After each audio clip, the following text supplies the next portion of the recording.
Hi, I'm Hina Siddiqui, and you are listening to the Corporate Life Podcast. We are in season 3, where every life is a movie and you are the star of yours. So step into the spotlight, the world is watching.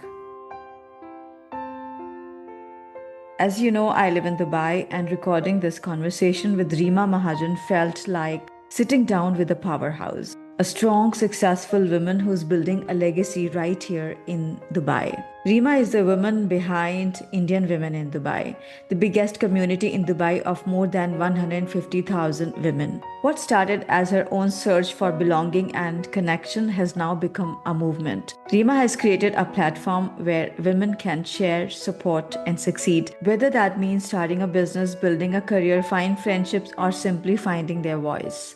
In this episode, we are talking about us Indian women, our struggles, the unspoken rules we live by, the cultural burdens, about freedom, leadership, and the power of women supporting women.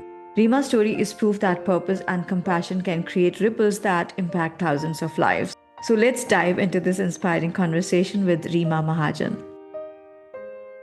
I too come from India, and I always wonder that it's quite difficult for Indian women to just break the boundaries and get out of that comfort zone and the cultural burdens.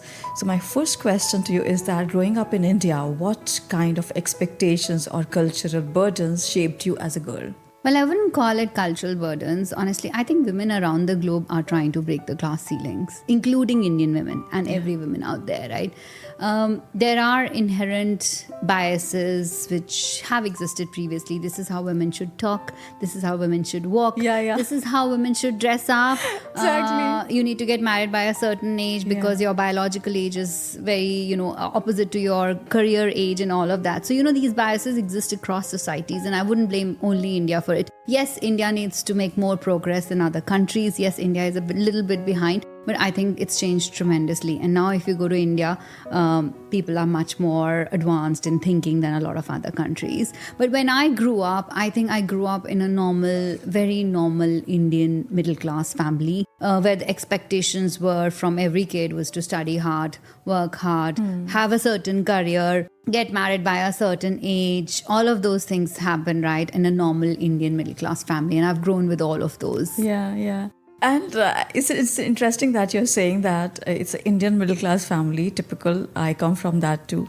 And what I notice is that being nice, being quiet, like dim your light, and then just do some kind of compromises. Your moms always keep telling you as we grow up that, okay, one day you'll get married. One day you will, do this. So this is something really, really interesting that you're saying that. And I call myself a freedom fighter because I had to literally fight for my freedom. It was very difficult for me to leave my home as a single person because they say that only if you're married, then you can go out and, you can leave the family home and just settle somewhere else. Yeah, you said it very right that now it's very different in India. And now the children who are growing up is much, much different than when we grew up. Yeah, when we grew up. But I think I'll have to mention my parents here, and I have to be thankful. I come from a fairly conservative Indian family, but I got the best education possible, and they were super supportive, And when I stood up and said, I left home when I was 17 for my graduation. I went to IIT Delhi. It was a big step for my family. Yeah. It was a really big move for my dad to leave me in Delhi. And we come from a small town of Chandigarh. But I have to be very, very thankful to my parents that they let me do it. Yeah. And then after IIT Delhi, I said, I'm even going further from Chandigarh to Bangalore. And I went to Bangalore to do my MBA. That was even bigger shock because I was probably the first girl in the whole family who stepped out of the house without getting married for studying, right?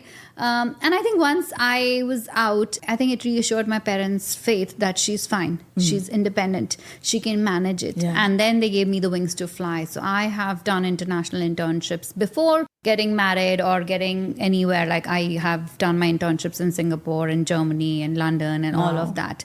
I think it's the first step that you're obviously, when you come from certain families, they want to be secure. They are also battling the rest of the family who are asking questions like, why is your daughter outside and all of that. They want you to be safe. They want you to be safe. The inherent thing is my parents always wanted me to be safe. That is the priority of all of this. Right. But they also gave me the best education, and I have to be thankful to them that whatever I am today is because of the foundation they have laid in the early years, right? They sent me to best school in Chandigarh, and from that town we went to a convent school, which was fairly expensive for at that time and age for us to manage, but they sent me to the best one. So I think a big gratitude to India and my family, I would say. So what were the invisible rules you felt women had to live by? Because there are certain rules that nobody talks about. For example, talking about our emotions is a kind of taboo, right? Nobody asks us that, how are we feeling? You know, our parents want us to be safe. They want us to be doing well in life.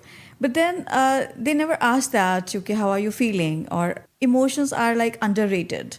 And we often don't talk about them, in my opinion. So this is some of the invisible rules that, you know, we feel that as women have to live by. What is your opinion on that? What did you notice? I think women are always expected to shrink before they can shine. Yeah. Right? So you are expected to get married at a certain age. You're expected to behave a certain way in the family. That's right, as you said. Right? You are expected to be more nurturing, more caregiving, to be more managing the household once you get married, right? You have certain more caring and responsibility in the house. Those are the unsaid rules of the society. But having said that, they're changing. And I feel we've been talking about feminism and all of that, right? It's kind of the buzzwords these days. But I feel more and more men want to come and support us. I feel they are feeling the movement. They just don't know how to do it. So for us as women, we need to ask. I ask in my husband. I love that. This is a very important point. We don't know how to ask. We don't know how to ask, and we feel underconfident that if you're asking for help, it doesn't mean you're weak. If you're asking for help, you're just standing up for yourself. Right? So if I am here and my husband is doing the school pickup, I've just asked for help. I've built that support system around me for me to go and follow my dreams. And I think everybody, including my family, wants to support us. And sometimes you just have to ask and say, this is what I need to get done. Can you help me get there? Yeah. This is really interesting that you're saying women don't know how to ask for support. I think that this is something invisible, you know, which is nobody talks about. Like, women take all the burdens, and it's not like even if you have not seen that in your own family, but the collective psyche is like that. Women's psyche of India, I would say particularly, that we have to manage everything on our own. We have to take care of everybody in the house. And I still notice that my mom would eat, or maybe she would make the roti, like what we eat for lunch or dinner in our country.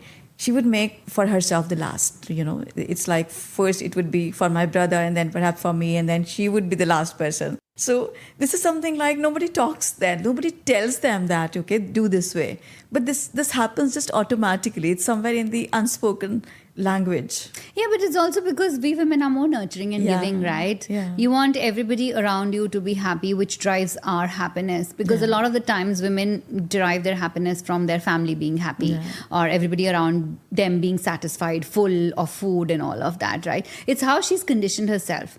Today, I have lunch together with my family. So I am changing that trend. I feel happy when my kids have eaten and my husband has eaten. And if we're entertaining guests, we'll all sit down together, which is a men and a women table. It is not a men only table first, right? That used to happen when you were hosting people previously. All the men would eat first, then the kids will eat, then the women will sit together and eat, right? It doesn't happen like that anymore. Not in Dubai, not in London. I've lived in those cities, and my social circles is still very Indian. It doesn't happen now in Indian families, and even in India, it doesn't happen. Right. So I think things are changing for the better. Things are changing, but there's still, I think, some thing that needs to be addressed by modern women and change certain barriers. Yes, and as education is coming in, as you and me are leading global lives, as we both are becoming financially independent, I think the modern persona of a woman like you and me, who lives abroad, eats abroad, thinks more broadly than what previously women used to think. I think we can define what the future of women will look like. Exactly. I totally agree with that. And I would add here that as women, it's our responsibility to heal ourselves, to heal those wounds that we had back then. Because now things are changing. Things have changed a lot in the past 5-10 years. Like, for example, the way I saw my childhood, my niece is completely different, and the younger girls in the family are completely different. But there is a lot of healing to be done for women that we need to be really, really aware of. We need to be aware that we're not passing on our burdens to our kids. Yeah. Right? If your mom had a certain way of living life or certain way of thinking, that's not passed on to you. And then you are being, like you said, you're the freedom fighter who's trying to fight the way the previous generations have done things. You don't pass on your burdens to the next generation, to your nieces and your nephews and, all of that. So I think the responsibility lies on you and me, because we are defining the future. Yeah. And saying no is also something that I think women struggle with a lot. Absolutely. This is one of the things I teach my girls. I run a network called Indian Women Network, which is entrepreneurs, right? Saying no when you're overburdened is very difficult. But you have to show up for yourself. Yeah. You have to. Sometimes saying no is the best thing you can do for yourself. Absolutely. Because you're taking a step back and saying, this is not the right vibe. This is not me. This is not making me happy. Yeah. And the more you can define what makes you happy, the more satisfying and fulfilling your life will be. Yeah. Exactly. So this is like, we as women need to be more aware of that. Like, we can have boundaries, we can say no easily, and self-care and self-love is not selfish. Absolutely. I think it's very simple. If you are happy, if you believe in self-care, if you spend time on yourself, and if you're financially independent, you're spending money on yourself, you are going to give back a lot more, right? I always say, if the woman in the family is happy, the family is much more happy. Yes. Right? So if you make a woman financially independent or empower a woman, you're empowering the whole family. It's not only the woman, you're changing the generations to come. Previously, women used to think, if I'm taking out time for myself, then that is being mean, or that is not the right thing to say, or that is being selfish. It's not selfish. Only if a jug is full, it can give waters to others, right? Yeah. If you're an empty jug and you're a hollow jug and there is nothing in you to give to others, how are you going to spread positivity? Absolutely. This is so important. Instead of feeling guilty, we should just prioritize it, because sometimes we need that time for ourselves where we want to just sit and feel our emotions, and we just don't try to stay strong all the time, and talk about our weaknesses also, and say that we are feeling hurt, we are feeling weak, we are feeling, unsupported. So all that, I think as women, we need to do more of that. Especially we come from India, because the culture has done a lot of damage before that we need to do some compensation here. Reema, you had a corporate career before founding Indian Women in Dubai, which is a great community, and I'm really impressed by the work that you do. What was the turning point where you realized you had to create something bigger and come out of that corporate rut? See, I'm building a legacy here. Yeah. Right? I could keep climbing the corporate ladder to a bigger title and to a bigger office, but I felt my calling and my real passion is doing what I do today. And it gives me energy and it makes me happy. So, when you're doing a corporate job, you are working 9 to 9. Yes. I never call it 9 to 5 because corporate jobs are never 9 to 5, right? I love that. Yeah. I call it 9 to 9, but when you shut the laptop at 9 o'clock, you're done. You're like, I don't need to look at it for 2 days. I'm done with my work on a Friday evening. When you're building something like what I am building, I'm thinking about it 24/7. There's no holiday here. Yeah. Even on a Sunday, I'm always thinking, what next do I do for IWD? Yeah. Where can I take it? Who else can talk about it? How can we induct more women into the program? How can we support more women through it? So we are building a legacy here because I have traded boardrooms for meeting real people.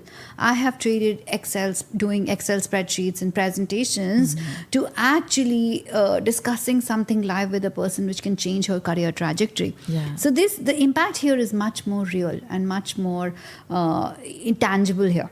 Yes. Yeah, rather than being in a corporate boardroom and deciding something, which is amazing. It's great to have a good corporate career. There's nothing like that. But it's much more amazing for me to follow my own passion, and that's what I'm going after. Yeah, exactly. Even I found myself not a person who can be happy with a 9 to 5 or 9 to 9 job. It's like it was suffocating for me because freedom was something which I really, really strived for. Like, I just wanted to have freedom. This is my key word in my life. Like, everything that I would do in my life, it would revolve around freedom.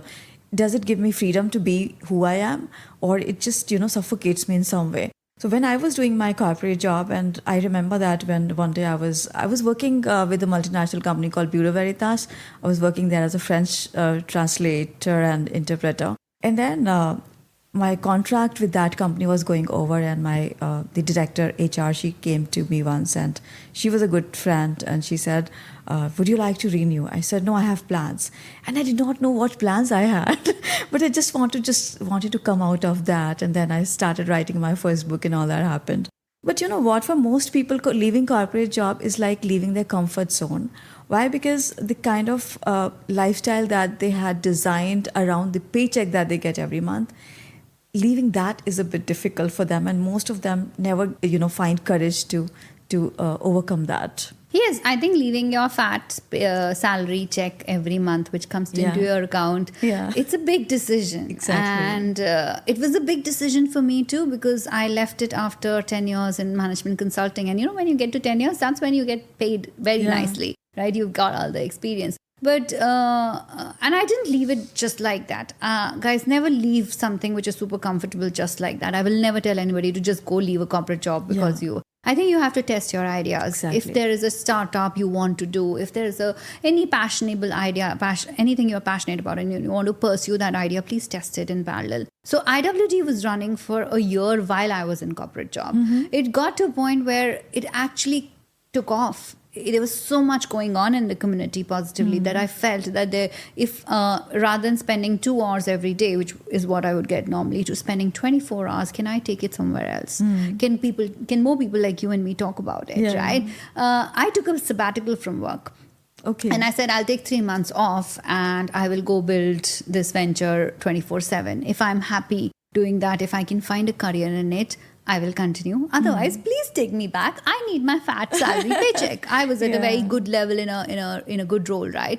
But then when I pursued it for 3 months, I never looked back. It was so satisfying. It was so we grew much more faster because we were focused on it, and I think I was just happy. And my husband always says, you seem much happier here than in a corporate role. And I think that's why I decided to pursue it. Yeah, that's really exciting because doing something, what you are doing, it's really incredible. A corporate job is nice. And again, even I would not tell my community as in the people I work with, that just go ahead and leave your job.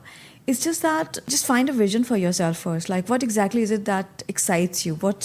What fuels you? And then create a plan around that. But then have that courage to just take that next step, and don't just keep on thinking that, okay, one day I will do that, kind of procrastination. This is nice that you're talking about that. And one more thing I would like to ask you, that any fears or doubts that you had when stepping out of that corporate safe path. I know that you said that IWD was already running for 1 year before you left that, but still, did you fear that that comfort zone of corporate job? Like, okay, I have done IIT, I have done IIM, and now after that I am just doing something which does not relate with my education. I mean, when we invest a lot somewhere in terms of time, energy, money, then we would like to do something with that only. Yes, I was scared of failure. Everybody is scared of failure, right? I didn't want to fail.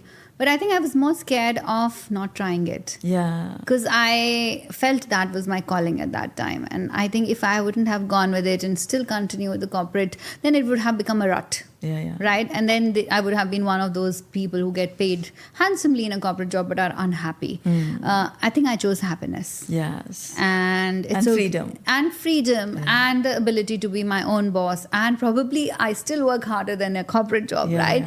But it's mine. Yes. And it's my legacy and my thing. And the best way is my kids look at it and they know, oh, mommy is going for IWD work. She has an IWD meeting. Yeah. So my kids and my family are super proud of what I do today. Yeah. Right? They know some of the impact and the success stories we have in the community, and they proudly flaunt it and they proudly talk about it. Yeah. And that's satisfying. Yeah, it's interesting. It's a community of more than 150,000 ladies across platforms. People. Yeah. Yes.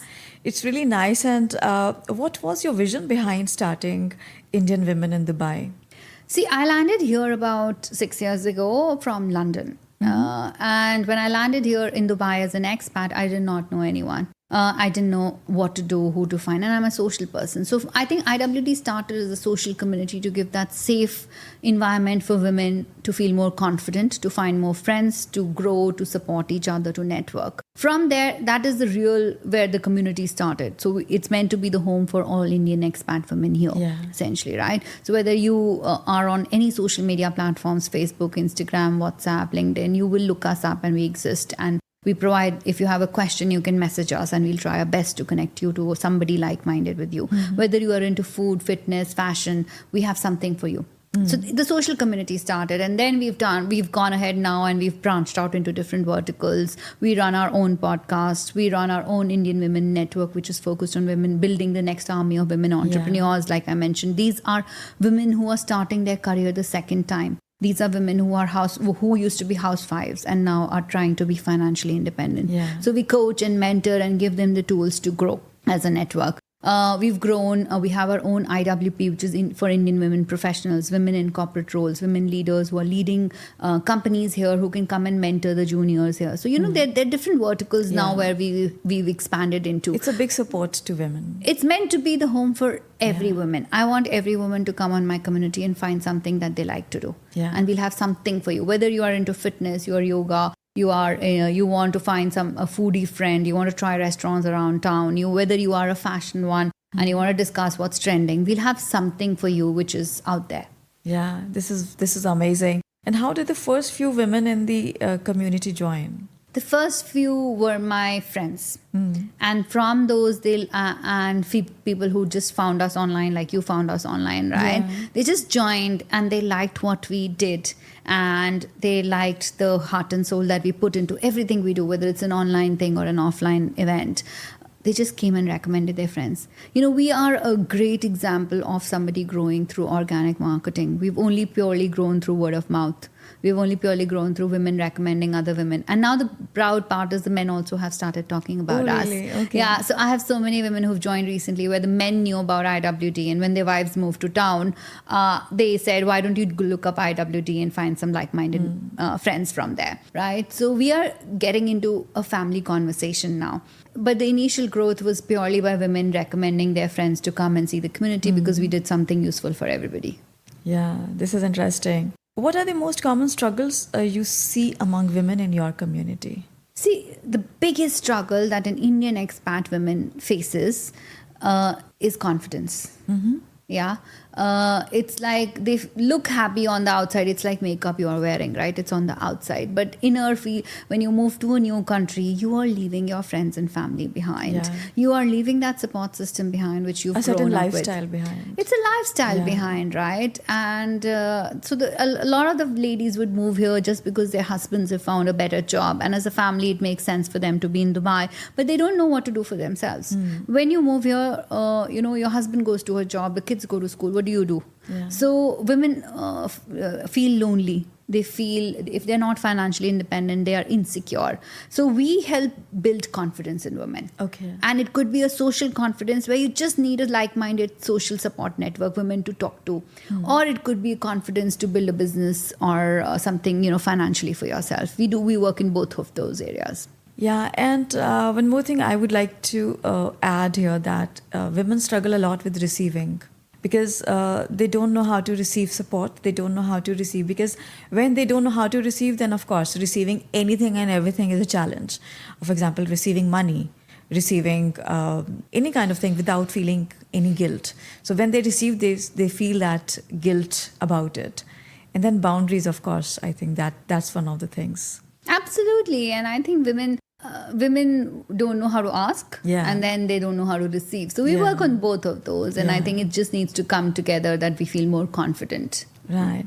Reema, would you like to talk a success story about a woman in your so community? Many of them, I don't know which one to pick up, honestly. A ton of them. I know a woman, and she's a very dear friend now, but she started with me in IWD. She was low. She lost her father. She was depressed. She didn't have friends here. The only, what she knew very well was home remedies, basically. So she would make this hair oil, which, Dubai ka pani, as we blame it. Everybody loses hair when they move to Dubai. I'm sure you would have found it on your transition, right? So she makes these amazing oils at home with all the, the desi masalas in them. She sold one on our community. And from that one order, she's now grown into an international brand with multiple SKUs. We run this initiative on our Facebook platform, which is like 70,000 ladies out there, which is called Small Business Sundays. Small Business Sundays means every Sunday, any women entrepreneur can come and post about their products and services, completely free. It's meant to be just come, show up, promote your flyers, promote your products, tell people why they should use it. She has promoted with us consistently for the last 4 years on every Small Business Sunday. And such is the power of consistency. Today, she is sending stuff to Singapore, she's marketing in India, she's all over the place. But that first break came through our community, right? Yes. And now every time I meet her, and I meet her very often, right? She's like, my next product is this. My next product is this. Today, I've crossed these many customers, these many things. She's grown so beautifully. An example of somebody who was a housewife, was depressed, but just decided to use her skills and knowledge to, properly and in the right way. And then has grown she marketed to all Indian women, right? Indian women would love some good hair, coconut hair oils, right? Yeah. So she's used the community in a very positive way. Yeah. So it's all about confidence that you are building for the community, like the women in the community. And also it comes from the self-worth, because we don't feel very high about ourselves. So this is like when I work with clients, I say that we are top 1% people. We have to work like top 1% in the world, kind of, that kind of identity. Because perhaps we don't know our identity. Most of the women, they don't know that what their identity is beyond their family name, beyond their husband, beyond the thing. So now is the time like when we are just coming out of that family zone, comfort zones, and building our own identities. Now we know that, okay, we are enough. So that kind of self-worth, that gives a lot of confidence to experiment with different kind of businesses. And yes, and I think we just need more and more examples, right? Now you can see how many unicorns in India have women co-founders, right? It never used to exist before. So only if you and I and more women like you and me lead by example, by doing it, I think we can empower an army of women behind us. Absolutely. When we grew up, this is how our moms used to be, or this is how the society used to be. That's changing now. And it's just the more inspirational women we can read about, we can see, we can check out, the more, that's how powerful our daughters are going to be. Yeah. Reema, if you could change just one cultural belief that holds women back, what would it be? That I'm not equal to a man. Yeah. You just gender bias. Yeah. There are a lot of gender biases which exist, but I think women can do everything a man can do. Yeah. Can I add that love is not transactional, because we know that once we behave in a certain way, we be in a certain way, then only we'll be loved. Because it comes from the cultural thing, like, okay, you have to be obedient, you have to stand out in your class, you have to be first, or stand first in your class, get good grades and be successful, kind of thing, and be quiet, don't shine too much, don't dress this way. So because I come from a traditional Indian family, so it was like in the beginning when my mom used to see me wearing shorts and stuff, she would just keep quiet. She would not say anything, and then she said, okay, you have to see yourself. I said, yes, I have to see myself. We don't need to earn that worth by being obedient, by being quiet.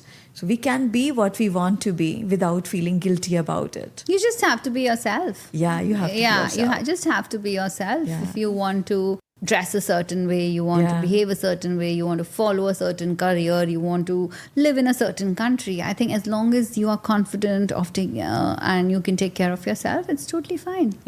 Go your way. Exactly. Like I have learned a lot when I have been solo traveling for a very long time. Like, so I would just go solo travel and in India and now internationally. So it gives me a lot of courage. Gives me a lot of confidence. It gives me a lot of perspective about my own self, that who I am. Because when we did not never have that kind of identity, kind of, I would call it identity crisis. And then we need to know ourselves so that we can know that what we really want, who we are. Yes, and I think the more you discover yourself, Yeah. the more confident you would be. Yeah. Because you're more clear on what you want in Exactly. life. So Yeah. you don't blame life for all the wrong things. Exactly. You know how to take action and go for what you want. Yeah, yeah. And heal the parts of you that need healing, and explore the parts of you that you have not explored so far about yourself. Reema, what do you think? What can men do differently at home, at work, or in society to truly support women's growth? Though they try, I know. No, men are trying more. I have to give them credit. A lot of my everybody around me is much more supportive than they used to be. I think walk the talk. Not only talk about it. Every man says, "I support." Women to be more forward-looking, more powerful today, right? More. I'm not a gender-biased guy and all of that. I think you just have to show up at home and just divide your responsibilities equally. If you have a family and you have kids, do take turns and do what the lady of the house is doing. If you have a mother or a sister at your house, empower them, tell them how they can be financially independent, tell them what they can do to get that confidence in them. You just have to, even if you can change one woman around you, like if you can support that woman to be herself and to be more successful, I think you're doing really, really well. So my urge to every man out there is, don't really talk about it. I know most of you would support it, but just support by action. Yeah, so there are two things, like you're supporting by words, like you're talking about it. Okay, I understand you, I support you, and then I listen to you when you have something to say about anything, and then actually doing it in action, like just show that you support us. The other thing I think is important is that you step into your own healthy masculine, because if you become your healthy masculine self, then it would be more of support to the women in your family as wife or any other form. Yeah, absolutely agree. Yeah. I think especially family and marriage today is 50-50, right? It's not meant to be more biased towards one gender or the other. If both of them play the roles equally well, it can be a very successful partnership. Yeah, yeah. What does freedom look like to you now? I think freedom is the ability to say no and walk away without doubts. Yeah. Right? What is freedom? Freedom is basically, today I can decide I need to be here and I don't want to do this and this is what I want to do. That is freedom to me. Freedom doesn't mean that it's a lot of empowerment in what you do. Yeah. Right? And you feel confident that I can take my own decisions and I'm not dependent on a certain job or a corporate life to decide where I want to be or certain person in my life. It's you taking your own decisions and standing up for yourself. Yeah. Living unapologetically. Absolutely. Yeah. Freedom, as I said, that freedom has been the core ingredient in my life, that I always strived for that. And freedom is like, for me, it was when I left my corporate job, when I started working from anywhere. So sometimes I would go to Goa in India and I would work from there. And I would just move to a different city and then I will work from there. And then I was in America last year and then I was just working from there. You can work from anywhere. You can dress whatever you want to. You can say whatever you want to without feeling that guilt, like what others would find. Of course, you have to be respectful. But then just be yourself without thinking that you have to comply, with the other, what other would say, how should I show up, without thinking too much about it, and just be yourself, in a freer way. Yeah, I think society and log kya kahenge is like a very this thing, right? Log kuch nahi kahenge aur log hamesha kehte rahenge. So I think live your life the way you want to live, as long as you are a happy person and you have a happy family around you. I would just believe in them and invest in your time and energy in those people who believe in you. Yeah, exactly. If you could whisper one message to your younger self and to every young Indian woman, what would it be? My advice to everyone is follow your passion and stay true to it, because that is what will make you happy. Don't overlook, don't follow the traditional things that people tend to do. Yeah. Yes, sometimes they're important for money or for career or for whatever. Do what it takes to take. But there is an inner calling that everybody has. At least be aware of what it is, and then pursue it as and when you can. Yeah, interesting. That's beautiful. Reema, what does IWD community offer to the world and to each other? And how can someone join this community? Absolutely. I would love to welcome all your followers, everybody who's listening, watching this podcast. Please come join us. We are Indian women in Dubai. We are UAE's largest Indian women community present across different social media platforms. So whether you are on Facebook, Instagram, LinkedIn, WhatsApp, email marketing, whichever platform you like to interact with people on, we are there. Facebook is our initial home, but now we've grown across other platforms too. What we provide to you is a very safe network of women supporting women. Women come on our community to find friends, to grow their business, to learn tools on how to grow in life. And it's not only business, but it's life. So we work, if you're a mom, you can find things that your kids can do. If you are a corporate lady, you can find some mentors for growth for yourself. We've got something for everybody. Just come look us up and let us know which part of IWD you want to get more involved in. Amazing. Thank you for your time today. And I really, really thoroughly enjoyed having this conversation with you. My pleasure, Hina. Thank you so much for inviting me. It's absolutely my pleasure to be here and looking forward to seeing you more. Yeah, sure. Reema's journey is a reminder that real leadership is not about titles or positions. It's about purpose, resilience, and creating massive impact. I hope you felt as inspired as I did while recording this episode. If you enjoyed this conversation, don't forget to subscribe to the Corporate Life podcast and share it with someone who needs to hear Reema's story today. And if you are ready to scale your own story, your business, your impact, your visibility, send me a message. You'll find all the details in the show notes section. Now just remember, your life is a movie and you are the star of yours. So make it a blockbuster. I'll see you next week.